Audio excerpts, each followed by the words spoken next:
So as some of you may already know, during last year's E3, one particular game that seemed to be forever stuck in development limbo has finally resurfaced with one hell of a trailer and a promise of delivering something truly ambitious. That game, of course, is Beyond Good and Evil 2. Although it's safe to say that the overall reaction to this ground re-announcement was mostly positive, many fans of the original title have expressed their disappointment in BGE2's current direction.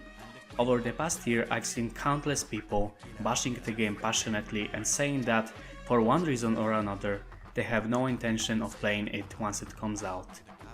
If you are among the gamers that simply don't really like what they saw so far, then that's totally fine, of course. You guys and gals are all entitled to your impressions.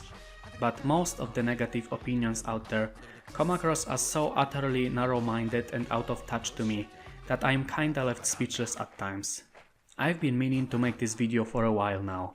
You see, the first Beyond Good and Evil game holds a very special place in my heart, and there's a fair chance that if you are watching this video, then it's also very important to you. Even though I've played a lot of video games throughout my life, many of which I consider better than BGE1 overall, I still do always list this 1.5 decade old title as my absolute favorite whenever someone asks me what my favorite game is. So as you can imagine, I get pretty sad whenever I see someone saying that the changes made to BGE2 are undisputedly horrible, while at the same time listing clearly debatable and sometimes downright invalid reasons as to why that is. As one of the best content creators on YouTube once said, I thought the fans were supposed to see the good, not passive nitpicks and complaints as a reason to hate new thing in their beloved franchise. You can of course disagree with me, but I feel like many people out there got themselves so worked up over details, both big and small, that they have a hard time noticing that the heart and soul of BGE1 is arguably still present in the upcoming title. In this video, I would like to try and defend that point of view of mine by addressing some of the most popular criticisms aimed at BGE2 as of right now.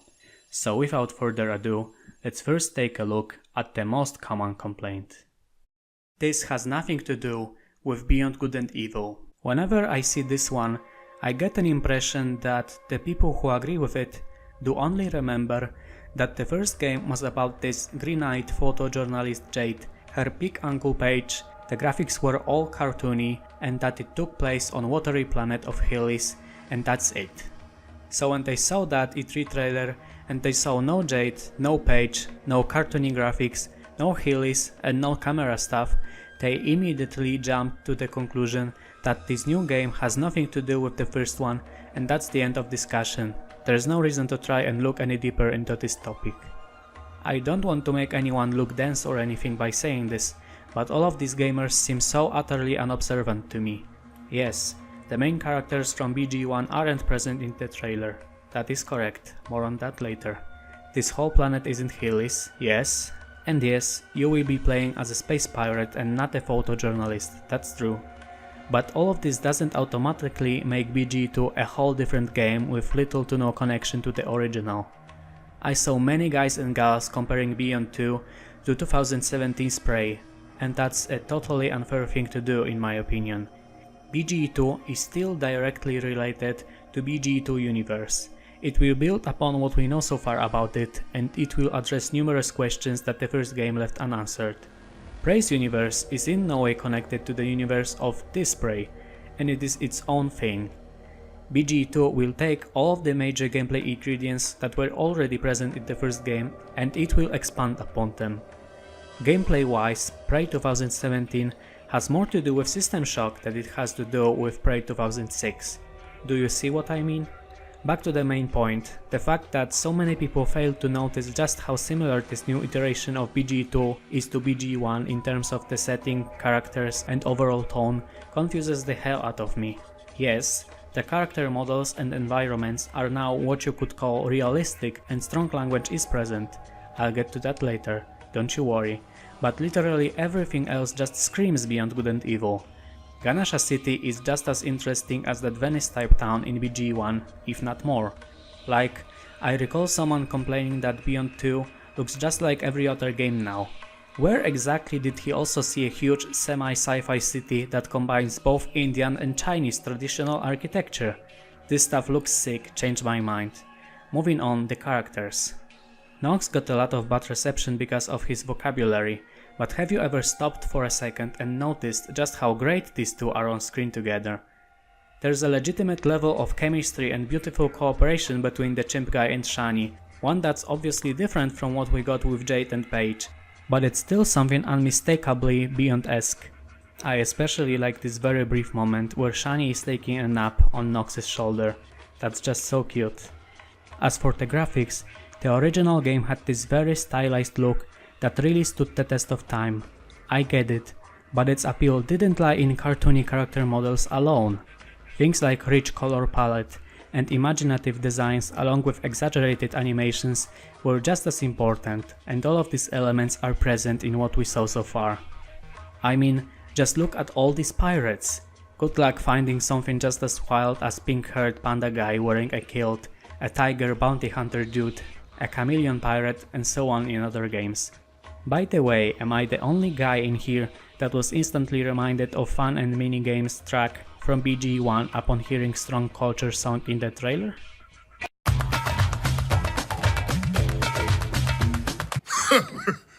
So your response to everything I've just said might be, okay, fine, you're happy with the general presentation stuff, that's cool.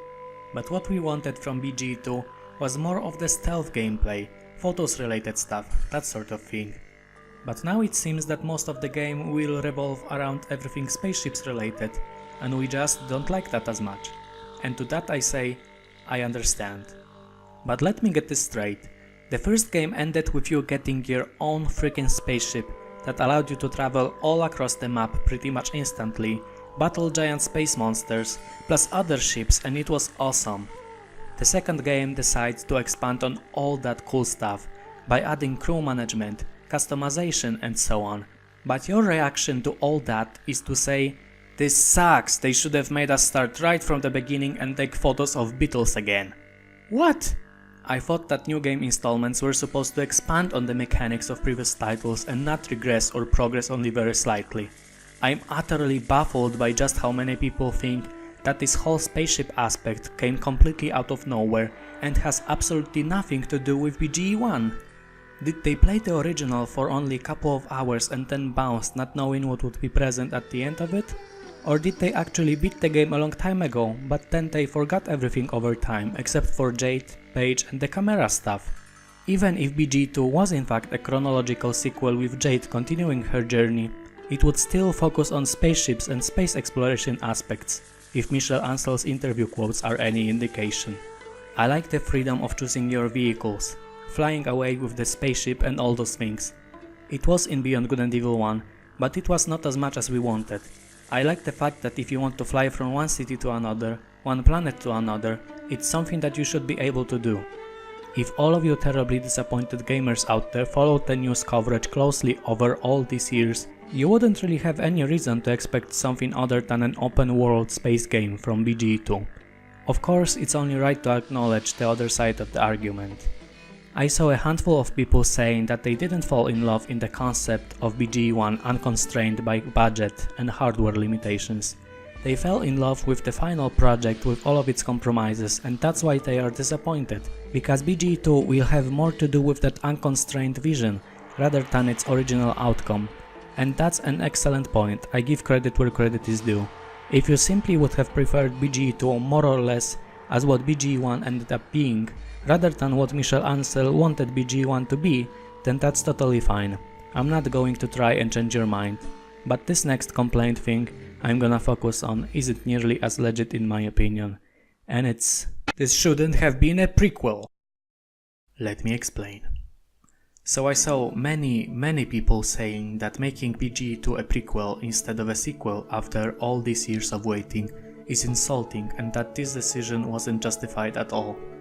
I strongly disagree with that point of view, but before you guys rip me to shreds, let me clarify why. The original game sold poorly. It's been nearly 15 years since its release, and 10 years since that first Beyond Good and Evil 2 trailer dropped. Yeah, it's really been that long. On top of that, as a franchise, BGE does not have what you could call a widespread recognition. Can you see where I'm going with this? Still having BGE 2 be a traditional AAA sequel that actually requires you to be familiar with the story after all these years would be way too risky, especially considering the fact that the people who have played BGE 1 are unquestionably in minority. I hate to say it, but if you still hoped to see BGE 2 pick up right after the events of BGE 1 and let you return to Jade and her friends after over 1.5 decades of a break, then that's kinda on you. Sorry. With that out of the way, I would like to explain why I think that BGE 2 being a prequel is a good thing. You see, even when I was still a young teenager, the way Beyond Good and Evil 1 ended didn't exactly make me go, what happens next? No, it made me go, who is Jade exactly? Who's Shani? Who are Jade's parents? Why exactly did they have to leave her with Pey'j? How did they meet him? Why does Jade have all of her powers? And so on. The ending may have made you feel differently, of course, and because of that all you want is simply to see where Jade's story goes next, and there's nothing wrong with that, but there's no denying that by setting BGE 2 in the past, we'll get all the answers in arguably the most natural way possible. No flashbacks or similar stuff, just going back in time and seeing the origin story of Jade and her parents unfold before our eyes. On top of that, there really isn't any other way to still have a new Beyond Good and Evil game be a thing that actually exists in 2018 without it being a reboot, remake or soft reboot. Gamers new to the franchise will have a story with imaginative setting and characters that won't require them to go back and play the old title in order to understand everything. And the old gamers like me will finally see all the Jade mysteries solved. But the first game ended on a cliffhanger, I hear many of you say. And my answer to that is, no it didn't. What? I'm sick and tired of seeing this kind of comment in pretty much every BGE 2 discussion and comment section out there, and it's time to set the record straight for the ending of BGE 1. You see, it may not have provided the answers as to who Jade is and what happened after our heroes liberated Heelys from Doms, but at its core it was complete. The game did not end suddenly with Jade and her buddies going down that big elevator or something. We saw all these characters succeed at what they set out to do, and that's the only thing that matters really. Indescribably stupid addition of a post-credits scene where Pey'j gets infected with Dom's cancer or something doesn't mean anything. It's not a true cliffhanger in my opinion. It's just a small tease of a subplot that the devs at Montpellier hoped to include in the first iteration of BGE 2, and nothing more. If you really wanna say that getting to know if Pey'j's hand is okay would be far more interesting than getting to see Jade's origins, then go ahead, but I don't really share that point of view. With all of that out of the way, let's take a look at the next complaint. There is no Jade and Pey'j! Okay, this one is a little bit confusing, so bear with me here. Before I go into detail on this, I have to address something that really made me scratch my head. So, during E3 2017, the lead writer of BGE 2, Gabriel Schreger, said, "Our story takes place before the birth of Jade." My initial reaction to this was, oh, that's a bit radical. Does she mean that there will be no Jade at the starting point of the story? Or that there will be no Jade at all? Because going with the latter option would sure raise a whole lot more eyebrows. But then during the latest Space Monkey program livestream, we learned that Jade will already be born at the beginning of BGE 2's story. And now for the big... Yeah, the final date on the timeline. So it's not a date actually, we didn't put the date on the timeline, but it's the birth of Jade, of course, the character you know from Beyond Good and Evil 1. Again, we're not saying too many things about this, but it's important to know that Jade was born before Beyond Good and Evil 2 starts. Because if you're looking at the next slide, exactly, you have the time period concerning Beyond Good and Evil 2. That's where Beyond Good and Evil 2 is going to take place. My assumption is that the initial idea for the new plot was to either have a situation where Jade is born in one of the final chapters of the story, or end the story at the point where Jade isn't born yet, but her mother is already pregnant. It's possible that after the devs at Montpellier received feedback on BGE 2, they realized that these concepts may be too bold given the circumstances surrounding the franchise, and so they switched to a far more comfortable scenario where Jade already exists at the start of the adventure. I have no way of proving my theory, but I have a strong impression that this is how this thing went down at the studio. With that meaningful change in mind, I would like to go back to the complaint: there's no Jade and pey'j. I feel like many fans out there were like, there's no Jade and pey'j in the trailer, and in the gameplay footage we got to see so far, so this must mean that they won't be in the game at all, because that's how it works apparently. Just because we haven't seen these two beloved characters in any shape and form. Oh wait. We did see a baby Jade on this concept art that got a respectable amount of screen time during the newest livestream, and we also saw that cute little pig that could be pey'j. How cool is that? Just because we didn't see these two beloved characters in the trailer, it doesn't mean that they won't be present in the final game. Maybe the guys at Ubisoft are trying their hardest to surprise you and keep the appearance of this duo a secret. Wouldn't that be admirable? I saw many players complaining about the fact that we won't take control of Jade in BGE2, and on top of that, we'll be playing as our own character. They believe that playing as a blank slate will certainly make the story unengaging and all other sorts of bad, and that the devs should have gone with a tightly characterized, predetermined character like Jade again. Instead of stating my opinion on this subject, let me just show you guys a clip of Michel Ancel talking about the way he wants to approach the story this time around. So you will have strong characters that will be like, I would say, like Zelda. You don't play Zelda, but she's very important. She's very active, in the game. She's a main character. In our game, that's the same kind of thing. You have important bad guys, good guys, and all these things, but you don't play them. But they create the story and the environment. But you create your character. It doesn't seem to me that he's just following the trend of allowing gamers to play as whoever they want, just because that's what game designers are supposed to do now. If he really wants to go the Zelda route, then let him have it. It's not like BGE hasn't already been taking cues from The Legend of Zelda in the past. And if you are now going to say that he must have been forced by Ubisoft higher-ups to change his original ideas regarding both this topic and everything I've discussed so far to fall in line with what is considered less risky by them, then go on, I'm not gonna stop you. But does this really seem to you like a reaction of a guy who was forced to make painful compromises on his dream game? And finally, an aspect of BGE2 that sure rustles a lot of jimmies. Oh my god! The swearing is now a thing that exists in Beyond Good and Evil!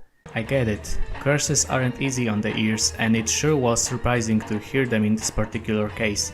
But why are you guys so concerned about the former hybrid slave turned pirate and the repulsive crime boss dropping F-bombs? If it was Jade or pey'j or Double H swearing like sailors, then yeah, I would be mad too, but that did not happen. I saw so many people losing their minds over the profanity and claiming that the trailer was filled to the brim with nasty words, but out of all 4 characters that had actual lines of dialogue, only 2 of them used strong language, unless you consider words like shit, damn, and bloody real curses. In that case, all the characters were speaking in an awful manner. I want every fucking cop in this fucking city. That's his way of talking, and it's funny because when we created that character, we decided he would be like that, and nobody would censor, his way of talking. So we had people saying, "Oh, there is bad language in Beyond Good and Evil." Said, "No, it's not because of us; it's because of him." Of course, all the characters are not going to be like him. He's unique, and all the characters have their own way of talking and behave, of course. Personally, I don't really mind if a character like Nox drops F-bombs often. That's just his thing as a character. I would mind, however, if Jade suddenly switched to the same way of expressing herself, but if the Kinney's dialogue is any indication, that most likely won't happen. But Lemur, I hear you ask, don't you think that the addition of true curses is detrimental to the beauty of BGE's world? While I think that this is a very legitimate point to make, I also think that if we were okay with things like torture and sites like this one in the original game, then there's no reason to be this offended about swearing. On top of that, seeing as how BGE devs were willing to switch from BGE2 taking place before the birth of Jade to after the birth of Jade, they might reduce the amount of curses based on the feedback they got. Michel Ancel has already said that they consider adding a language filter akin to the one in Brutal Legend, so there's that. Okay, so I think that's all I wanted to discuss. Hopefully the points I've made were enough to make some of you who strongly dislike the current direction of BGE2 just a tiny bit more forgiving towards it. If you disagree with me on everything and you still hate the way BGE2 is now, then that's okay too. Thank you for watching the whole video anyway. Have a great E3. Peace out.